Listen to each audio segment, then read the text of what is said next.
Jets head coach Robert Saleh thought Zach Wilson played well in his first game back as QB1 for the team in a 20-17 loss to the Lions. The New York Post's Ian O'Connor has a trending article on the website about if Zach Wilson can be the franchise quarterback this Jets team drafted him to be, and he joins us now. Ian, thanks for joining us. You write in the headline, it says he had some bright spots. Let's first get into those bright spots. 18 for 35, 317 yards, 2 touchdowns, and an INT. Do you think that he is back in the good graces of the front office, his team, and most importantly, the fan base after that performance? Well, the front office, Brandon, still believes in him. Obviously, Joe Douglas drafted him number 2 overall for a reason, and he's made, 21 starts. So I think the front office and Douglas in particular still believes he's going to develop into a very good NFL quarterback. We'll see. The fans, it was a mixed bag on Sunday in MetLife. He got booed a few times. They cheered him too. He made a lot of big plays.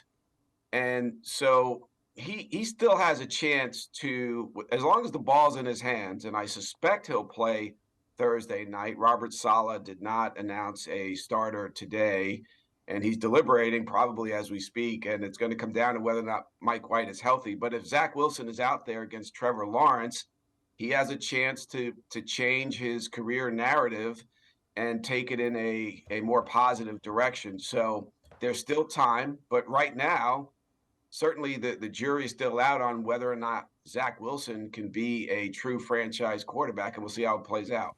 All right, Trevor Lawrence was the number 1 overall pick in that 2021 draft. Zach Wilson, number 2. He goes up against Lawrence in prime time Thursday night. Lawrence has been balling. So, Zach Wilson, does he need to have a perfect game or does he need to have a win? What does he need to do to, 1, remain starter, 2, continue to show that he could be the franchise quarterback for this organization?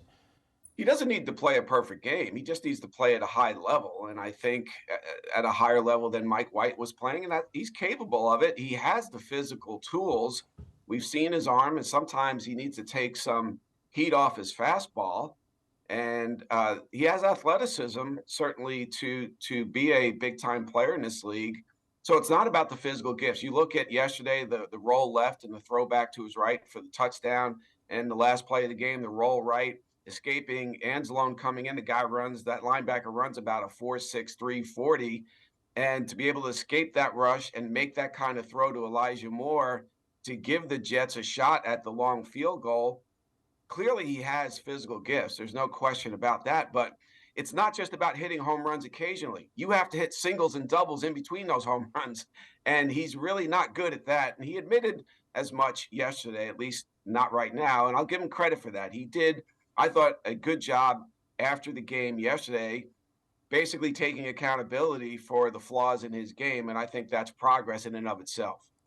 All right, we're going to remove the writer's hat right now, Ian O'Connor. We're going to put on your GM hat. You are GM Joe Douglas.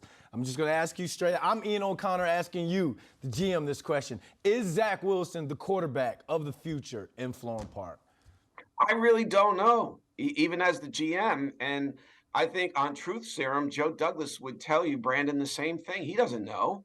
And I know of a scout who basically advised a senior Jets official before the draft not to take Wilson number 2 overall. That scout, who's been around the NFL a long time, did not believe in him. And I think there are times when Wilson looks like, yeah, this could be the guy. And other times you're like, there's no way. So the end of the season here, if he can hold on to this starting job and it's in his hands, I think will say a lot about where he's going with his career. He had a chance for 3 weeks to watch White play. He took the field yesterday. He made some big plays, no question about it, but just not enough consistency for him. And that's, to me, the next step.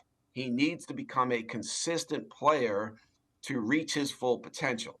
And if he can do that, then I think he has a chance to be the Jets' long-term quarterback.